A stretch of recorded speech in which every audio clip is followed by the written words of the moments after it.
खुलुमबाय बड'लेण्ड साबटेटआव बयखौबो बरायबाय।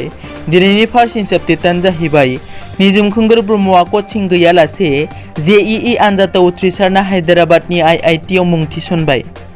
क'क्राझार नोगोरनि सोमदोनपुरिनि थागिबि हरगोबिन्द ब्रह्म आरो भानुमति ब्रह्मनि अनजालु फिसाज्ला निजोम खोंगोर ब्रह्मआ कचिं लायालासे गावनि गोख्रों नाजानायनि गेजेरजों JEE आनजादाव उथ्रिसारनानै अल इन्डिया ST फारिलाइनि 92आव सायख'जानानै IIT हायद्राबादाव मुं थिसनो।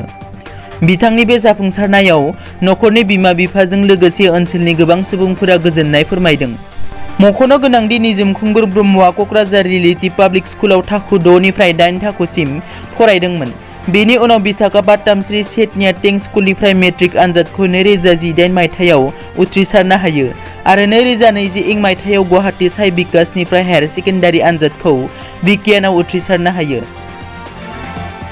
नैथियाव दङ अनजालि दैमारिया सनितपुर आरो बिश्वनाथ जिल्लाखौ बिटिआरआव हाबजानो बायो नामा? बुंदों जयन्त बसुमतारिया। बरपेटा जिल्ला एबसुनि बानजायनायाव 6 नं खोन्दो सानजारि हाबारि गामियाव बर' गोजोन गोरोबथा आरो दफाफोरखौ मावफुंनाय बिटिआरआव गामि सुसननाय आरो दानख'नाय कमिसननि सोद्रोमाखौ लानानै गेवलां सावरायनाय हाबाफारि खुङो।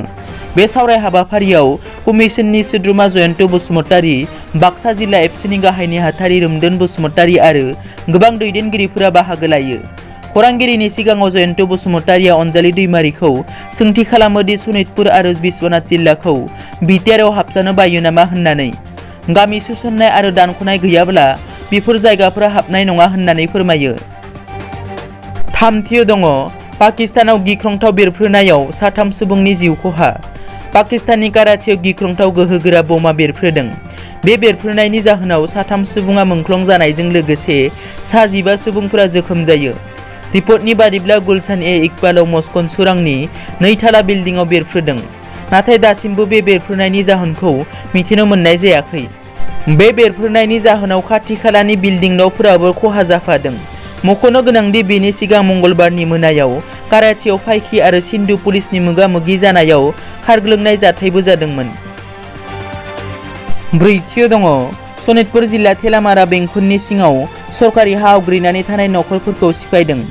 सनितपुर जिल्ला खुंथायनि बिथोन बायदि थेलामारा बेंखन मावखुलि आरो धेकियाजुलि बेंखन मावखुलिनि मावख'गिरिया गुरुदेबा हर'गरि मन्दिरनि खाथि खाला ओनसोलाव सरकारि हा आवग्रिनानै नखर लुनानै थानायफोरखौ सिफायनानै होयो। सनितपुर जिल्लानि लेङाइ जिल्ला बेंगिरि अन्तरिपा दैमारिया मिथिहोनाय बादिब्ला गोबां बोसोरनिफ्रायनो आयेन बेरेखायै दखल खालामनानै न' बां लुनानै थानायनि सायाव सरकारनि बिफानारिया मिथिसार होबोबाय थानाय जादोंमोन।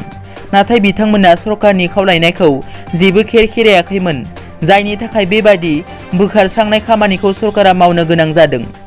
बे बोखारस्रांनायाव खमैबो 50सो नखरखौ सिफायनाय जादों होनना मिथिनो मोननाय जादों। बाथियाव दङ बलिउडनि फावखुंगुर सन्जय दत्तआ केन्सार बेरामनिफ्राय उदां जाबाय। केन्सार बेरामनिफ्राय उदां जाबाय बलिउडनि फावखुंगुर सन्जय दत्तआ। बे गोजोनथाव खौरांखौ टुइटारनि गेजेरजों टुइट खालामनानै फोरमायो फावखुंगुर सन्जय दत्तआ।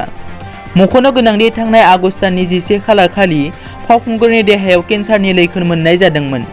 केन्सारनिफ्राय उदां खालामनो फावखुंगुरखौ मुम्बाइनि लीलावती देहा फाहामसालिजों लोगोसे दुबाइआवबो फाहामथाय होदोंमोन। दिनैनि रादाबा एसेनोसै। नोंथांमोना जुदि आंनि चेनेलखौ दासिमबो साबस्क्राइब खालामाखै, अन्नानै साबस्क्राइब खालाम। गोजोन्थों।